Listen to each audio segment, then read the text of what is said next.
கடவுளுக்கு அஞ்சி நடப்போர் பேறு பெற்றோர். சங்கீதம் 111. அல்லேலுயா. ஆண்டவருக்கு அஞ்சி நடப்பவன் பேறு பெற்றோன்.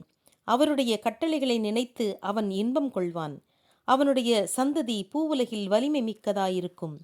நேர்மையுள்ளோரின் சந்ததி ஆசி பெறும். செழுமையும் செல்வமும் அவன் இல்லத்தில் உளவும். அவனுடைய ஈகை என்றென்றும் நிலைக்கும். இருளில் ஒளியென அவன் நேர்மையுள்ளவரிடையே விளங்குவான். கருணை, இரக்கம், நீதி உள்ளவனாயிருப்பான். மனமிரங்கி கடன் கொடுக்கும் மனிதன் நல்லதை செய்கிறான். தன் அலுவல்களை நீதியுடன் செய்பவனும் அப்படியே. எந்நாளும் அவன் அசைவுறான்.